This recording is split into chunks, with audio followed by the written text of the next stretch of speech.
What's up, everybody? Welcome to CFP Talks. My name is Jonas, and with me, as always, Mr. Raman Singh.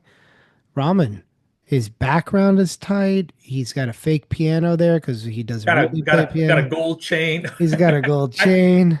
I swear to God, sometimes I see the gold chain. I'm like, oh man, like this. I look Italian or something.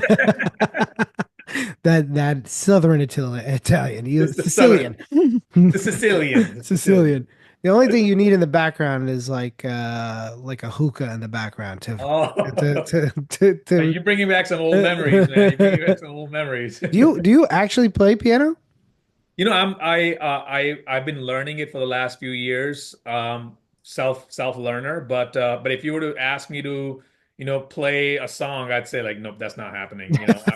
It's I've been wanting to learn it for the longest time. Right now, it's just here. So whenever I get a couple of minutes, I'll just start, playing some keystrokes. That's it. That's pretty good. That's pretty good. You got to put some sheet music so it looks fancy. Oh yeah, yeah, You yeah, know, absolutely. something like classical. Yeah, Even though I can't read sheet music, it but doesn't matter, man. It's the look. We got to. That's what we're concerned about. right, right.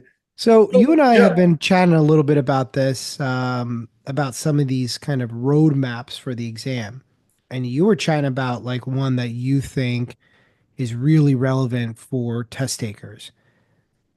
yeah. First off, I think I know the previously the episodes you've been doing in the past had a similar like a theme, but I'm glad we're evolving this. I feel like the listeners and the watchers are gonna find a lot of value with what we're doing now. Because people they have this study material, they're studying, they're frustrated. They're so frustrated. As you know, we interviewed Brian and Lahari in the past, and they mentioned that studying and getting the material is one thing, but truly understanding it is a whole different thing. So hence why this roadmap conversation we started, of course, right? But I want us to talk about one of the most key important topics that I feel like every student struggles with.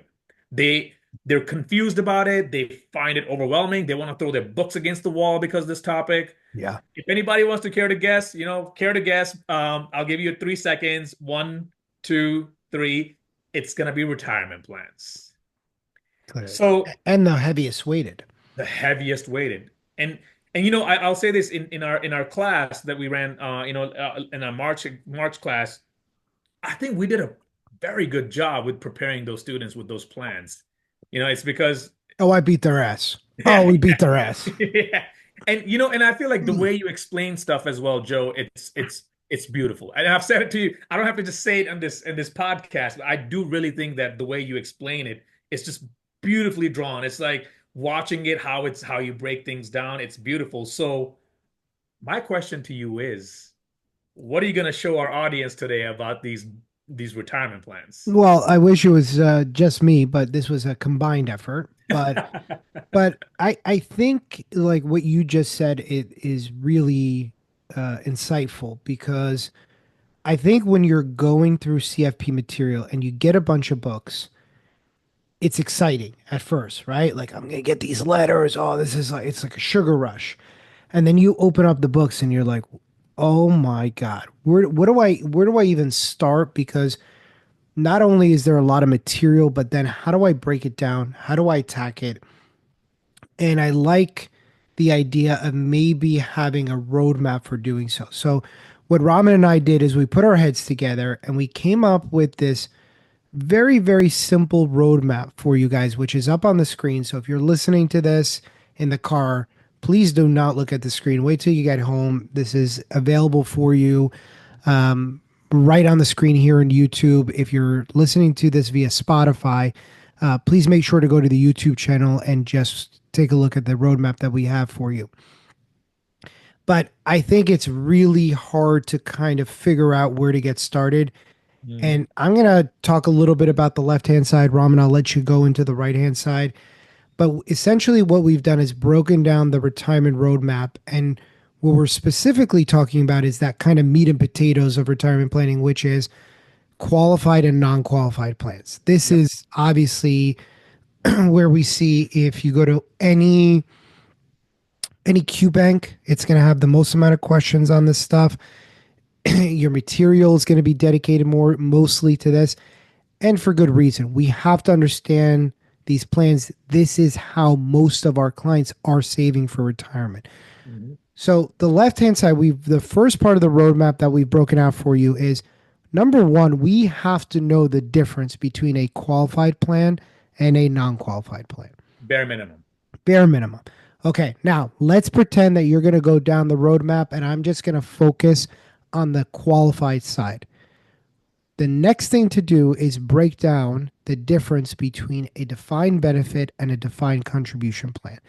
So make sure that you are aware of all the defined benefit plans that exist, which there's only two, but obviously more so when it comes to defined contribution plan, knowing the plans that exist. And I would even break this down even further into two topics, which is know the ones that are strictly employer funded as opposed to the ones that are employer and employee funded.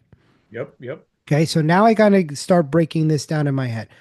Now I know there's qualified plans. Qualified meaning that there's some level of ERISA and Department of Labor involvement here. There's a plan document of some kind. And now there's two versions of that. The defined benefit, which there are two, the defined contribution, which there's significantly more.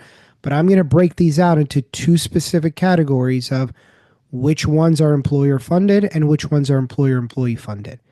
As a whole, for all of these, I think there's three main things that you really have to focus on: contribution rules and eligibility, testing of those plans, and then suitability, which is who gets what plan. And I think this is one of the hardest things to figure out, especially when you get to the exam. And if you don't practice this, you're going to get to the exam and you're probably going to get slapped in the face because you're not used to thinking about when do I recommend each plan and how do I differentiate it from the detail that's being given in the question.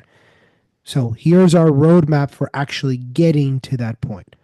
And not only that, Joe, I would like to add one more thing is you mentioned knowing the plan so you get to that plan, but also when we have these questions presented to us, it's if we don't know what a money purchase plan does, how do we get a chance to eliminate that from our answer choice? Mm, Right? So understanding the plan will allow us to also eliminate the answer choice. So we're not just trying to regurgitate questions and be like, oh, well, this is going to be the answer because I thought of this, right? So it's going to truly allow us to eliminate our answer choices confidently rather than constantly being doubtful and be like, oh, I'm stuck between B and C. I yeah, always bring it down to, as our last episode, I always bring it down to two answer choices.